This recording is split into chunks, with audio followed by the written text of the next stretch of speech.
Assalamualaikum warahmatullahi wabarakatuh. Jumpa lagi bersama saya Hendra, tetap di channel Hendra Berbagi. Pemulung dilarang masuk. Nah, mungkin kalimat itu sudah nggak asing bagi kita semua, masyarakat umum, juga khususnya juga para pemulung ya. Jadi di mana tempat, biasanya di kampung-kampung atau di gang masuk ke kampung itu ada tulisan pemulung dilarang masuk. Nah, sebagai salah seorang pemulung, saya pernah mendengar penyebab adanya tulisan itu ya. Itu ada dua hal ya penyebabnya. Jadi penyebab yang pertama ya, ini sambil saya taruh, penyebab yang pertama itu memang permintaan dari warga setempat atau perangkat desa setempat. Karena apa? Di daerah tersebut seringkali terjadi barang-barang hilang yang diambil oleh pemulung, katanya seperti itu. Nah, di sini perlu saya jelaskan bahwa pemulung itu adalah suatu kerjaan ya. Jadi maksud pemulung itu adalah memungut barang bekas atau sampah yang sudah tidak digunakan oleh masyarakat. Nah, itu diambil, dipungut, terus nantinya dijual ke pengepul. Sementara kalau pencuri itu adalah menguasai hak orang lain tanpa seizin pemiliknya atau tanpa diketahui oleh pemiliknya, itu pencuri. Jadi sepertinya kok beda antara pemulung dengan pencuri. Nah, memang tidak dinafikan dan memang tidak bisa dipungkiri bahwa ada sebagian kecil dari pemulung yang mau ngambil barang orang lain. Tapi bisa kita istilahkan seperti ini. Ada posisi-posisi tertentu, orang yang bekerja dengan posisi tertentu yang melakukan kesalahan, baik itu pungli ataupun yang lain, itu biasanya disebut dengan oknum. Nah, kenapa kalau pemulung ini kok nggak disebut dengan oknum? Harusnya juga seperti itu, kita sama ratakan oknum pemulung. Jadi itu hanya sebagian oknum pemulung, tapi bukan pemulung yang sebenarnya. Karena kalau pemulung yang sebenarnya, dia memang kerjanya hanya mungut barang bekas ya, yang tidak dimanfaatkan oleh warga, yang sudah terbuang oleh warga untuk diambil dan nantinya akan dijual. Nah, itu adalah oknum dari pemulung. Nah, kalau ya yang seperti saya katakan tadi ya, seperti posisi-posisi tertentu itu bisa disebut oknum, sementara pemulung enggak. Nah, sebegitu bahayakah atau sebegitu menjijikkankah profesi seorang pemulung sehingga untuk membuat tulisan itu entah berapa rupiah pun ya, itu memerlukan biaya atau mengeluarkan biaya ya. Sementara di kampung belum pernah ada saya melihat ada tulisan pencuri dilarang masuk atau koruptor dilarang masuk. Itu enggak ada. Padahal itu yang justru memang murni berbahaya atau merugikan warga. Kenapa harus pemulung yang dilarang masuk gitu loh. Ya. Sementara untuk sekali lagi untuk membuat tulisan itu tetap diperlukan biaya. Nah, itu penyebab yang pertama, yaitu memang ada inisiatif dari warga atau perangkat warga tersebut ya. Terus yang kedua itu penyebabnya ada memang dari warga sebenarnya nggak masalah. Pemulung silahkan masuk, nggak apa-apa, memang itu profesi seseorang untuk mencari nafkah. Tapi ada yang penyebabnya itu karena ulah tukang sampah ya.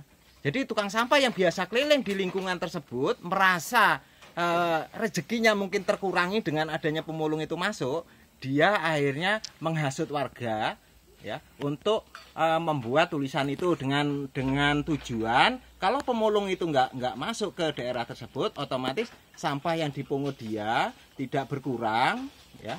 Terus otomatis pendapatannya juga akan lumayan. Nah, kalau itu yang terjadi ya, mbok tolong saudaraku ya, sesama orang susah, Anda sendiri masih susah, masih tukang sampah, mbok tolong pikirkan rekan-rekan kita, saudara kita yang mungut dari jalan kaki ya, seperti ini, jalan kaki seperti rasanya mau patah ya, hanya mencari rupiah demi rupiah ya, untuk masuk daerah situ, terus nggak boleh karena ulah panjenengan, ulah sampean.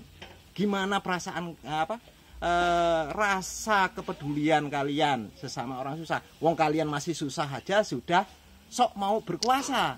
Jadi kalau memang penyebabnya yang kedua tadi, yaitu ulah tukang sampah yang ingin menguasai daerah tersebut, tolong pikirkan saudara kalian yang sama-sama tukang sampah, yang sama-sama mulung untuk juga bisa hidup. Ya.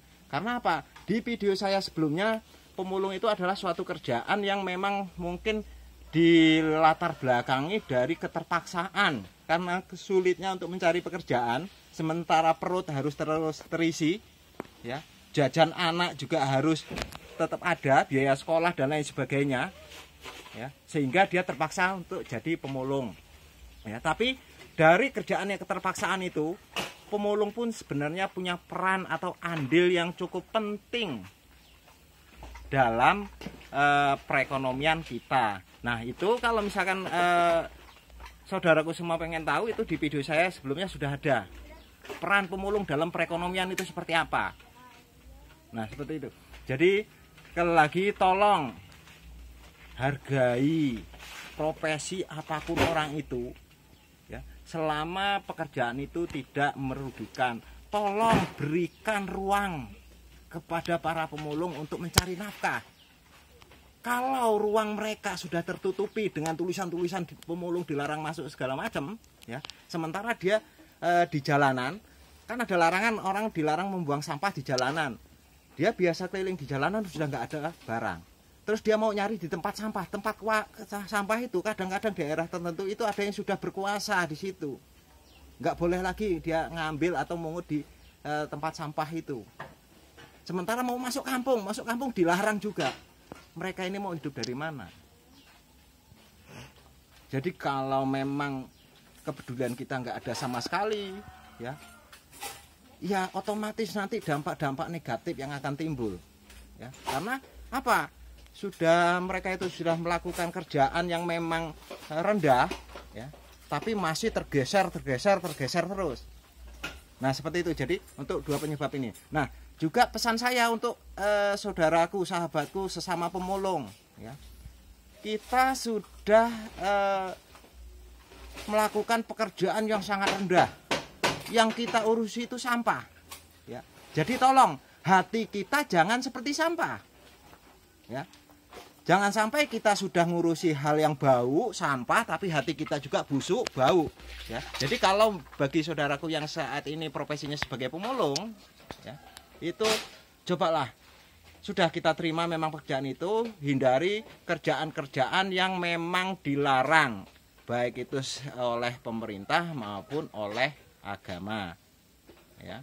Jadi jangan sampai kerjaan kita sudah kotor, hati juga kotor, ya. Sebisa mungkin cukup kerjaan kita aja yang kotor, tapi usahakan, walaupun mungkin sulit, usahakan hati kita tidak sekotor kerjaan kita. Mungkin sekian dari saya, semoga ini bisa menjadi inspirasi, ya, karena selama ini tidak ada yang menyuarakan suara ini, karena pemulung itu kaum marginal, ya, yang mungkin nggak ada untungnya untuk membela mereka. Jadi saya coba angkat ini, mudah-mudahan ini bisa menjadi inspirasi kita semua, ya, bisa membuka atau menggugah hati kita semua untuk lebih peduli dengan keadaan di sekitar kita. Sekian, wassalamualaikum warahmatullahi wabarakatuh. Pemulung tetap kerja, nggih.